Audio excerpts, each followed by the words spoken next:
বন্ধুরা, আপনারা দেখছেন stories from the edge of space. এখন আমি আপনাদের জন্য নিয়ে এসেছি মারাত্মক ধরনের একটি সত্য ঘটনা। দক্ষিণ আমেরিকার উত্তর পশ্চিম অংশে অবস্থিত একটি রাষ্ট্র কলম্বিয়া, যেখানে একজন নারী ও একজন পুরুষ দীর্ঘদিন যাবৎ ম্যানহোলে বসবাস করতেন। বন্ধুরা, আপনারা শুনে থাকবেন যে যেখানে দুজন মানুষ সুখ শান্তিতে বসবাস করেন, সেই জায়গাটি তাদের জন্য একটি বাড়ি হয়ে যায়। বন্ধুরা, আপনারা বাড়ি শব্দটি শুনলেই ওনার চোখের সামনে একটি সুন্দর ছবি চলে আসবে, যেখানে আরামদায়ক আসবাবপত্র থাকবে। আপনি আপনার পরিবারের সাথে কাটানো সুন্দর মুহূর্তগুলো কি অবশ্যই মনে রাখবেন, কিন্তু প্রত্যেকে বাস করার জন্য ছাদ পাওয়ার মতো ভাগ্যবান হয়ে পৃথিবীতে আসেননি। আপনি কি কল্পনা করতে পারেন যে একজন ব্যক্তি একটি ম্যানহোলে বসবাস করে? কেউ এর ভিতরে থাকতে পারে, তবে এটি সত্য যে কলম্বিয়ার মারিয়া গার্সিয়া বিশ্ব মিডিয়ার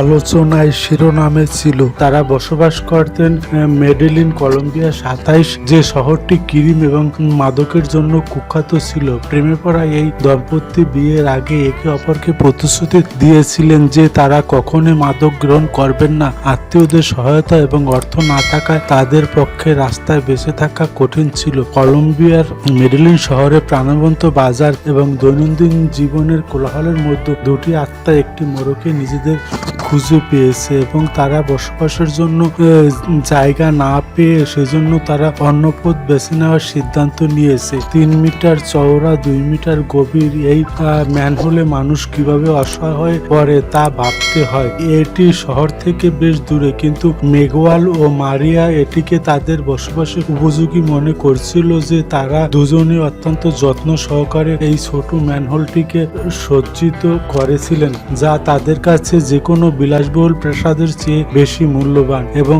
যা তার চেয়ে অনেক ভালো। ম্যানহোলে বসবাস করার জন্য যে এই জায়গাটি তিনি প্রথমে বিদ্যুৎ ও গ্যাসের ব্যবস্থা করেন, তারপর তার রান্নাঘর হিসেবে একটি ছোট জায়গা তৈরি করেন যেখানে একটি চুলা এবং কিছু বাসন রাখেন। অবশিষ্ট স্থানে একটি বিছানার পাশাপাশি টিভি, ফ্যান, তিল বসানো হয়েছে। এখন তাদের সাথে বসবাস করছেন মেগুয়াল ও মারিয়া। 24 বছর ধরে তাদের কুকুর ব্ল্যাক ডন বসবাস করতেন। ক্রিসমাসের সময় তারা তাদের মূল্যবান বাড়িটিকে অনেক সুন্দর করে সাজিয়ে রাখেন। তাদের নিজের হাতে একটি সুন্দর ক্রিসমাস ট্রি তৈরি করেন এবং এই সবের জন্য ঈশ্বর ধন্যবাদ দেয় যে নিজেদের এবং মারিয়াকে প্রতিদিন খাওয়ানোর জন্য।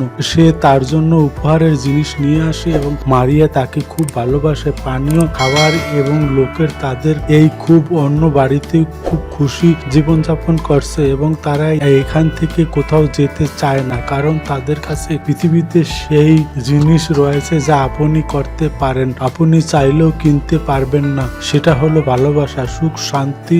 কলম্বিয়াই একমাত্র দেশ যেখানে মানুষ এইভাবে বসবাস করতে বাধ্য হয়। জেনে অবাক হবেন, অনেক দেশে যেখানে আর্থিক সীমাবদ্ধতার কারণে মানুষ একটি ম্যানহোল থেকে ছোট জায়গায় থাকতে বাধ্য হয়। এমনকি উন্নত দেশ আমেরিকাতে অর্থনৈতিকভাবে দুর্বল হওয়ার কারণে মানুষকে এমন একটি জায়গা থাকতে দেখা যায় যেখানে সঠিকভাবে দাঁড়ানোর জায়গাই নেই। এমনকি ভারতীয় গুটি কয়েক লোকের লোভের কারণে কোটি কোটি মানুষ দারিদ্র্যের মধ্যে জীবনযাপন করতে বাধ্য হয় এবং রাস্তায় জন্ম নেয়। বাংলাদেশের ঢাকা জনবহুল স্থান হিসেবে বিবেচিত এবং সেখানে দেখা যায় রেলওয়ে স্টেশন এবং রাস্তার ফুটপাতে রাত্রি নিবারণ করে। তো বন্ধুরা, আপনারা এই বিষয়ে কি মনে করেন? বন্ধুরা, ভিডিওটি ভালো লাগলে অবশ্যই লাইক এবং শেয়ার করবেন এবং পুরো ভিডিওটি দেখতে চ্যানেলটি সাবস্ক্রাইব করুন। সাথে থাকার জন্য আপনাকে অনেক ধন্যবাদ।